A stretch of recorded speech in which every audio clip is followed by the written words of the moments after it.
Hi, I'm Charlie, and this is Cooking with Milwaukee Community Leaders.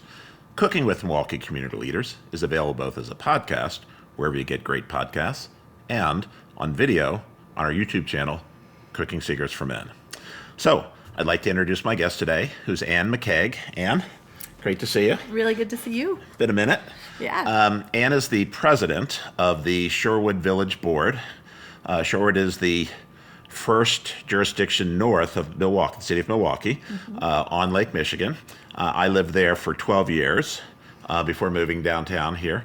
And Shorewood's about a 1 square mile area.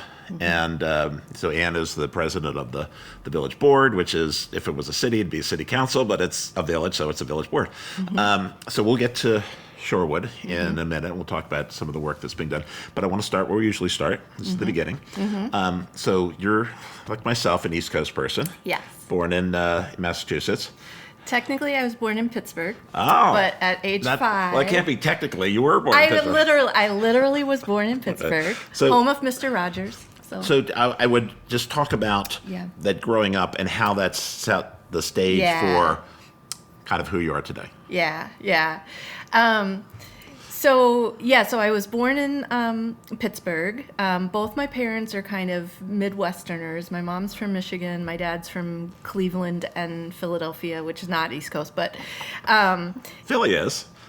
Right. Oh, Philly's East Coast. Yeah. I mean, not Philly is not Midwestern. Right. Cleveland is sort of Midwestern, depending on who you're talking to in the country, right? But my mom's like Michigan. And so born in Pittsburgh. Remember the day that Roberto Clemente's plane went down as I was lying on the... And then at age 5, my dad relocated with the United Way and went to Boston. Okay. And so then that was where I grew up until I graduated from high school and went on to college and didn't go back. So I've been on a Midwestern tour since. So I always say that, I grew up in Massachusetts, and I feel like Massachusetts is home, in all the ways that home is. Right. But I have this really strong Midwestern background through my parents, and so like I never had an accent, the Midwest is not scary to me. I knew where Chicago was, all those kinds of things that a lot of people in Massachusetts really don't know, So that's why when it came time to choose to go to college, I knew I wanted to go to college. I grew up around all the Ivy Leagues. I grew up in a very affluent Metro West suburb, that was home to estates of old governors and things like that. And I just wanted to try something new in a new part of the country. Okay. But I think growing up, the fact that my father was in United Way, so he knew all these very wealthy people in Boston, like the Blue Bloods and the Brahmins and stuff. Old money, right? There's 3 kinds of money in Massachusetts: old money, new money, and no money. And so he knew. I'm on the other one. I'm on the no money side. Yeah, exactly. And the town we grew up in, there were 3 kinds of money, and we were the no money, right?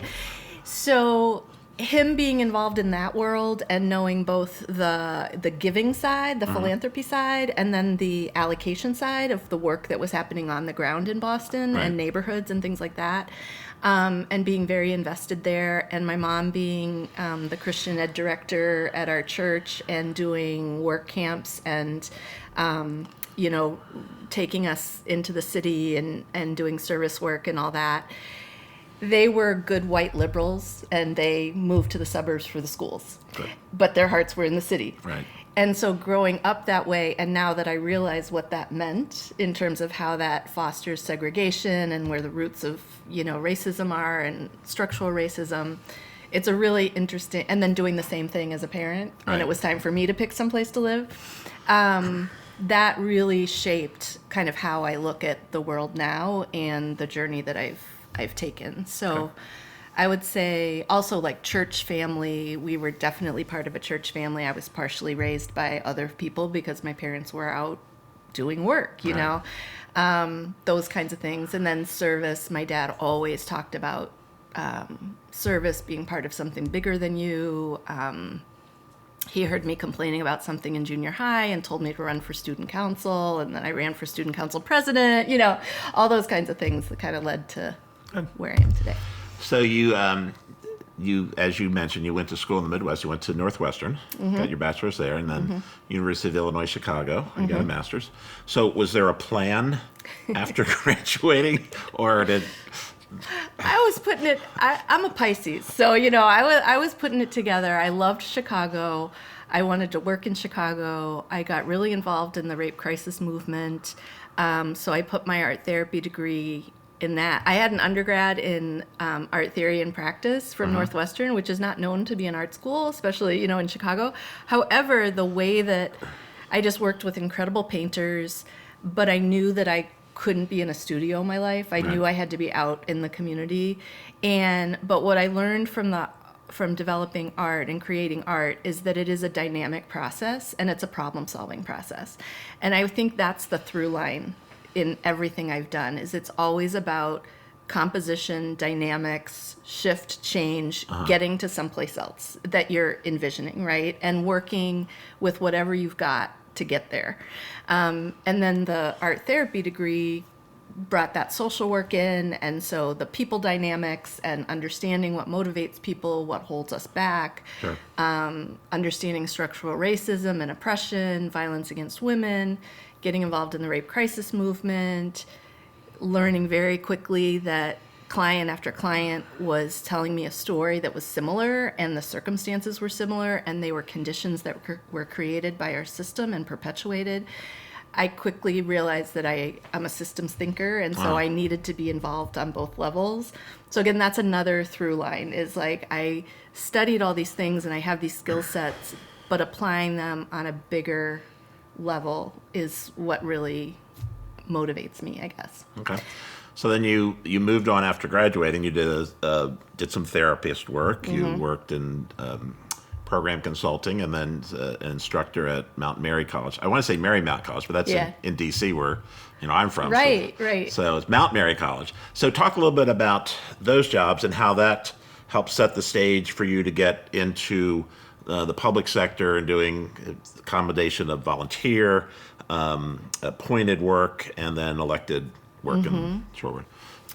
Yeah, so I think, the old feminist saying, like, the personal is political and the political is personal. I mean, I really think that my story is about that. I got married in Chicago and started moving for my husband's job and wound up in Milwaukee, pregnant with a degree in something that didn't make enough money to cover childcare once the baby was born. Right. and him having a very demanding job. And so I found myself in this very traditional setup of, being an at-home parent in a new city, and like, how do I meet people, right? And I'm an extrovert. So it's like, where's my place, right? And as a transplant, Milwaukee's not the easiest place to break into, right? Yep. And so it was a lot. So really the things that on my resume, if you will, are really the result of where I could plug in and transfer and apply my skills. So as far as if you look at the things that I've done, it's been about applying my skills. Where can I be of service? Where can I grow? Where can I plug in? And those things built on top of each other. The way I got involved in local government was, yes, I had been volunteering with parks because in a segregated city, it seemed like, okay, that's an advocacy place. Like parks, it's free, it's accessible, maintain that, make it inclusive, Right. bring money to it, whatever. And then that led to we got flooded in 2010 with everyone else, and I mean waist high water in my basement, and that I'd never experienced that. And I went to village meetings about sewers and what are we going to do about sewers, and I learned about them and how decisions get made and how borrowing occurs and policy decisions. And I saw the people doing the work, and I thought, I never knew government was this close to me. Local government, it's like you touch it every single day, or it touches you every single day, but you don't see it. And so that really set the stage for me getting more involved and more active. And then again, community life was kind of my profession I look at it as like all my experience in the community and working on paper, it's either paid or not paid, but it's all professional because it was always bringing my whole self and my skills and making things better. So you mentioned the parks. You're on the, and I'm not sure which were volunteer, which were appointed, but the fire board, the Intergovernmental Council. That's all part of being president. Okay. Right. And then the planning commission and all kinds President, yeah. So you were, I believe, first appointed to the village board. Yeah, there was an opening. Somebody moved away, and Right. so when there is a midterm opening, the board has a choice to appoint, have a special election, or leave it open.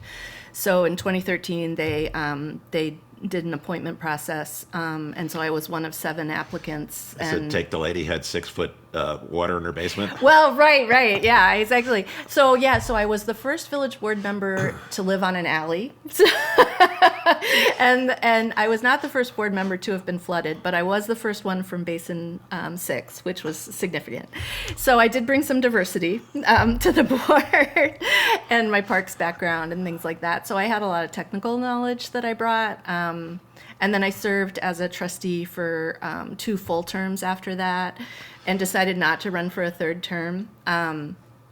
Wanted to give more. I was going through splitting our family into 2 households and, making that life transition, Right. putting my career on the front burner, all of the things that come with that. And I just thought, and also we were at a very, very divided place on the board. And I really thought that maybe the best thing I could do for the community was to open up my seat, and that maybe somebody could come in and kind of disrupt the polarization that we had going.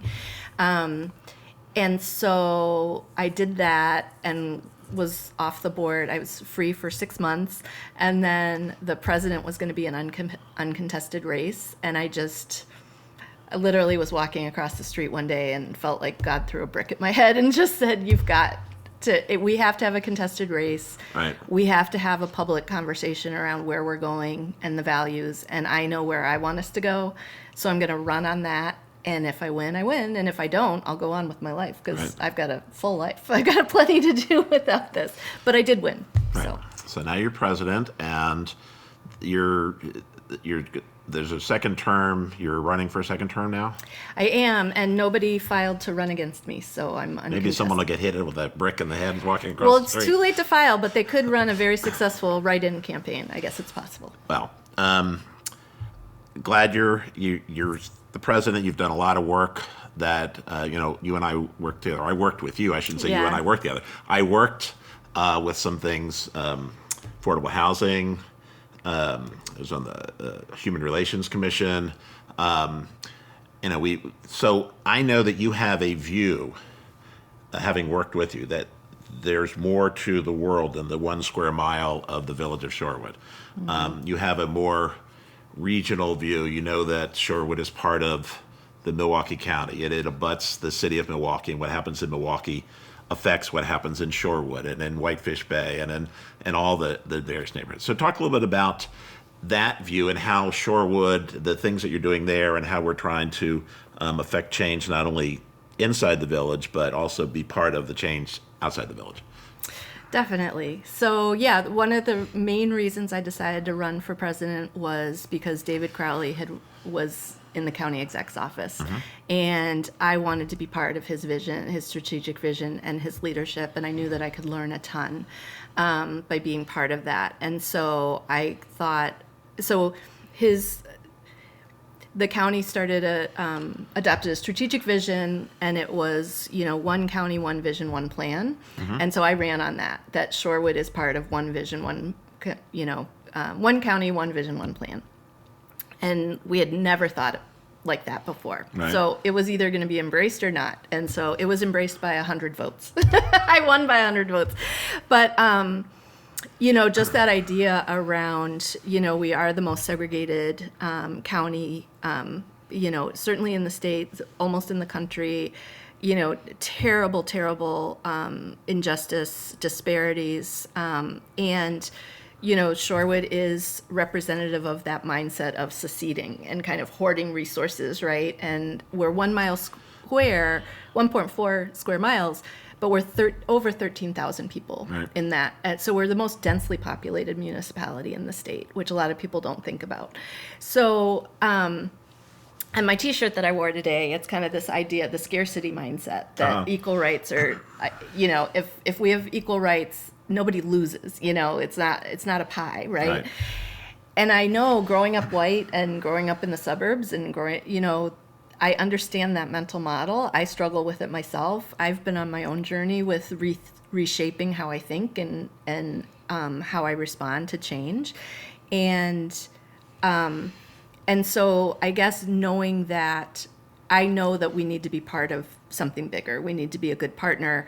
And there's also concrete benefit. I mean, by cooperating with the county, we've been part of collaborative grant processes for, road improvements, bike pedestrian safety.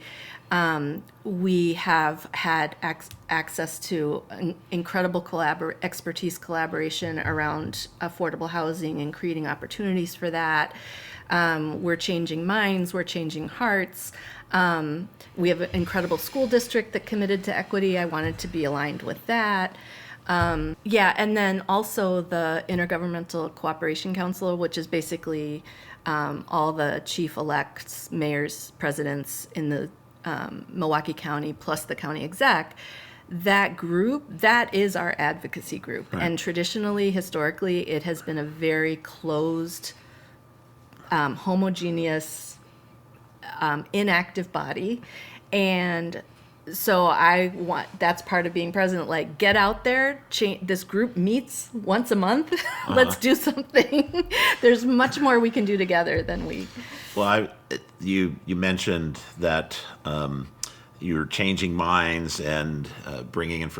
I remember when we were doing the affordable housing meetings back and forth, and the misinformation around affordable housing was pervasive through not only just in Shorewood, but people said, "Well, I don't want those poor people moving into those poor black people moving into my." I said, "That's not what affordable housing is." And so the speakers that we had come in and the roundtables and the information that was disseminated, I think helped people understand.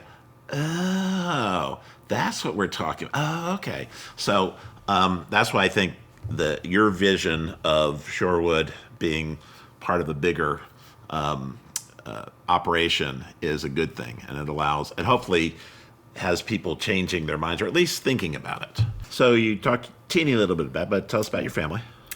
Yeah, so I have lots of different families, but I grew up, I was the middle of 5 kids, and I'm the one that lives furthest away. My parents retired to Cape Cod, and so all of us go there, so there are 21 of us that cram into their house I go for 2 weeks. So the cousins have grown up together, and it's not the Kennedy compound. It is a few bedrooms and then a huge basement with cots. And so if you can survive that period of time, and my friends in Wisconsin who live locally with their family, they're like, you probably actually spend more time with your family than I do, even though, because you have that 24-hour Right. So that's like my extended family, and my kids are very, they really are identified with that clan mindset. And then I have 3 growing to adulthood kids, 19, 22, and 24, going on 25 next month.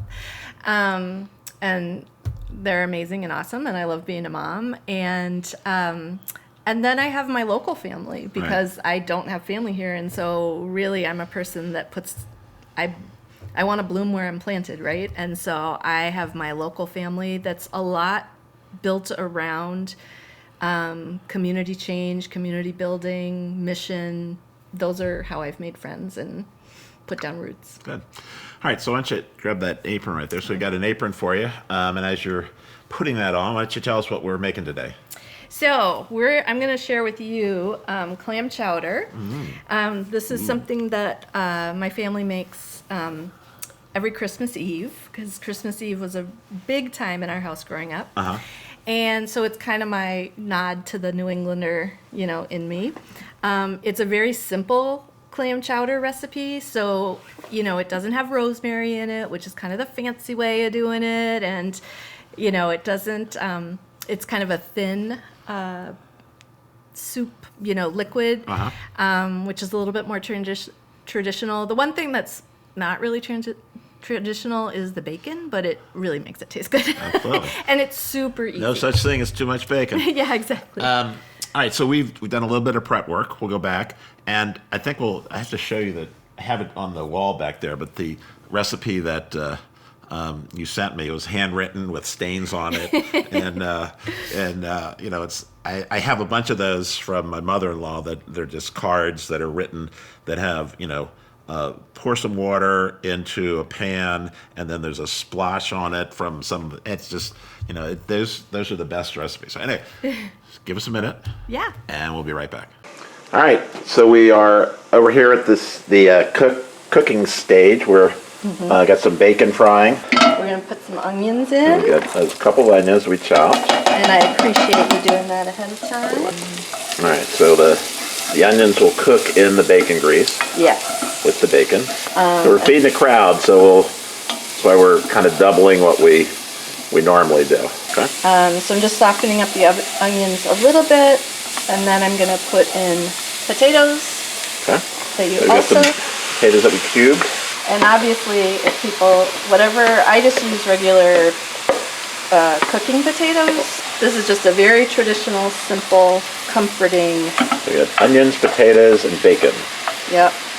What's not to like? Right. So you could stop right here and be fine. Fry a couple eggs and you got some hash. All right, so we're gonna let these soften a little bit, and the onions will soften a little bit. Yeah, and I like to put some salt and pepper in at this point. We got some salt. And we did not salt the potatoes while they were. Okay. So that would really turn them brown. And they absorb all the water. Black pepper. So very simple spices, salt and pepper. Yeah, really just salt and pepper. I know a lot of people like to add rosemary or thyme, which you can, but that would make it not my recipe. Right. So it's okay. So now I've got this all kind of mixed together, so I'm just going to start putting in the clams and the clam juice. Okay. And so we just opened the cans, and you dump the whole can in. You don't drain it, because this is extra juice that's really tasty. So you don't have to wonder if your seafood is fresh, Right. You can make this any place in the country if there's minced clams and clam juice on the shelf. Now we might outsize this pot, I just realized. Yep. Oh, there is enough juice. Okay. Yeah, we're going to have to split this. So give us a minute, and we'll be right back after we put in the 2 pots. Great. Technical. All right, we're back. We got a second pot. So all we did was split the ingredients in half. So now we're putting in clam juice. 2 bottles of. Yeah, and I'm actually gonna. Basically, these cook until the potatoes are soft. Okay. I'm gonna taste the broth and then add more salt and pepper to taste. All right. We still got more stuff to put in. It's pretty salty, but I think it needs more pepper. Okay. And as you can see, I'm just doing it the way my grandma did it. All right. Great. So the next step, which we could get ready for, is the thickener. Okay. So shall I use tap water? Sure. So I do about... It's right out of the Milwaukee River. Okay, great. I do about a cup of water. Okay. And then I'm kind of going from memory. I think I do a 1/4 cup of flour. Now, you as a chef, if you would recommend a different amount of flour in my thickener, I'm open to that. When I make gravy, I just keep putting in water and flour until it looks right. Mm-hmm. So, as you can see, this is a recipe that my mom probably got it from some colonial cookbook or something, And when Cape Cod cooks. right, exactly. Because we always used to make chili on New Year's Eve. It was something she could put on the stove in the morning, and then we'd go to church for a billion hours, and then we would come home and eat. And then she added clam chowder because we would feed more and more people every year. Right. And she was like, "Oh, well, we live in Massachusetts now. I'm going to do this New England thing, right?"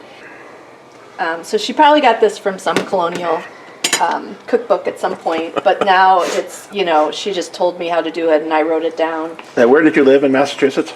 Oh, we actually lived in Dover. Dover, Dover, but it's pronounced Dova if you live there. All right, so we're on, what, about medium? Yeah. Okay, so we get down on medium for these. Just let it simmer a little bit, but also cook. And Anne's getting ready to put in the thickener, which is flour and water. Yeah, and I don't want to thicken it until the potatoes are soft, so I'm going to check that. But you did such a nice job dicing that they probably will be soft pretty fast. Yeah, I try to make them small, so they would cook a little bit quicker. Yeah, they're still a little crunchy. So we'll let this simmer for a second, and then once we're ready to put in the cream, I forget we do have cream too. Yeah. Flour and water. I'll be right back. All right, so the potatoes have softened significantly. Then we're going to put in the water flour combo to thicken it. We've got both of them bubbling nicely. Yeah. And I was saying on camera that I'm not, really a big scientist on the thickening because I'm not very patient. And as I said, we don't like gluey chowder at the. Right, I've had it in some places where it's thick as glue, and it's like this is no. Or very like floury, starchy. Yeah. You can tell. Yeah. So this is what I would say is a much more traditional approach. You can tell it's even without the cream yet, but it is thickened up slightly, and you can put a little more thickener in. Right, and you've got the potatoes in there, so they're adding starch, Right.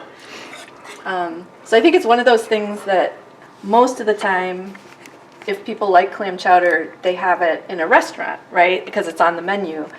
But once I realized, when I moved away from home and was doing my own Christmas Eve and my own clam chowder, I realized, gosh, this is really easy. Like, why do we only have it on Christmas Eve? Because it really is easy. And so that's why I wanted to share this recipe, just because kind of demystify. This is the recipe that Anne sent. You see a little splotch there on the.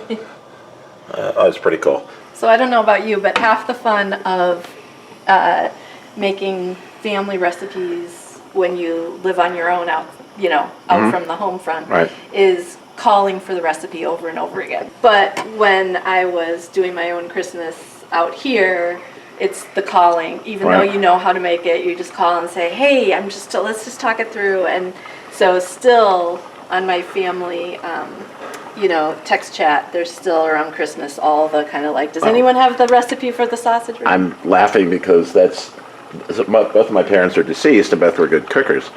Cooks, but I'm the one that's the go-to now to the sisters call with. So how do you make the pasta? How do you make the spaghetti sauce?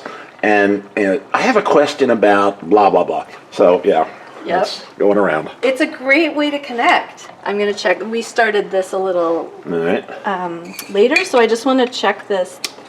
The front one is definitely ready for the cream. Okay. But once we add the cream, that's the number one thing I will say in the camera. Once you add the cream, do not let it boil because it will curdle. So do you turn off the heat and then add it? Take it off the heat? Yeah. Okay. But you do want to, what I do is I lower it as low as it can go because you want to warm it all the way through. Right. Oh, that's great. Right. Oh my God, this tastes so good. All right, so this is a cup of cream or a half, and this is light cream, aka half and half. Right. So what I want to do is I want to be stirring this as I'm adding it. Okay. So I stir and mix that in, and I'll do a final taste for seasoning, because the cream, obviously does cut the spice Sure. a little bit. So it looks like that looks very good. Yeah. Very nice. So you can see, that's super simple, right? It's like fry a little bacon, onion and potato, Right. salt and pepper, clams, clam juice. Big mess that we got here. All right, so we'll continue to let this simmer slightly. We're going to serve it, and then, Ann, I think we have to give it a taste, don't you? We totally have to give it a taste, because now I'm really developing an appetite. Very good. All right, so we're cooking for a crowd, so we'll go to plate this, and then we'll be right back. All right, here we are. We are just finished up with our clam chowder. So it's hard to show, but so Ann, tell us again what we put in here. We fried some bacon. We put in some chopped onion, potato, cans of clams, bottles of clam juice, a lot of salt and pepper, and a little thickener with flour and water. All right. And then we finished it off with half and half. All right. So I'm going to put just a teeny bit of parsley on top just to make it look pretty. Mm-hmm. It's nice and pretty. That's how they'd serve it in a restaurant. And I didn't want to insult Ann, but I usually put a little hot sauce in mine. I made him taste it without the hot sauce. It tastes great, but I just put a little. You're not trying to cover up something. I'll put a couple dashes of Tabasco. Yeah. And I do put oyster crackers in mine. But I have to say, at home, we serve it with, my mom does make a really good loaf of wheat bread. And so that's a Christmas I thought about bread. So they serve legal seafood. Do they serve crackers or do they serve the bread? Oh, I don't remember. It's been a long time. That's the big seafood place in Boston, right? Yeah. All righty. Nothing left to do but give her a taste. We were talking that some of these clam chowders are so thick you can stand your spoon up in them, and others are too thick. This is just the right consistency. Mm-hmm. This is, I would say, a very traditional kind of humble meal. It's got some body to it. You can definitely taste the clams. Yeah, and since it's minced clams, if you're not a huge clam person, it's not like you're going to bump into a belly or something that you don't like. So I would say that for people who don't love clam chowder, this is a good entry-level chowder. Yeah. It's potato soup with, some other stuff in it. Right. And it is, now that, again, we're not Cape Codders, and but now that my parents live on Cape Cod, and literally they live next door to somebody who is 7th generation, there are streets named after these people because they're part of the original takeover, I'll say, from from the Indians that were there. But you just get a sense of where these meals came from. These are very simple, very economical meals. This is really good. I mean, the potatoes are very soft. They're not falling apart, but they have a little texture to them. So when you bite into them, very nice. Mm-hmm. And you can, here's another good tip, is you can do the first part, which is the bacon, onion, potato, and salt and pepper sauté. You can do that first and leave it, and then start with phase 2. Or actually, no, you can actually do everything up to adding the cream, put it away, and then come back to it. So you can do it in stages. That's my point. But it's not you don't want to add the cream until the end, which most people probably know. But if you haven't cooked with cream, that's the one kind of thing that's different. It'll cream, milk, it'll curdle if you start boiling it, and it's. I've tried to make oyster stew in the past, and I always curdle it. Just so it makes me mad. Anyway. Yeah, I've never had oyster stew.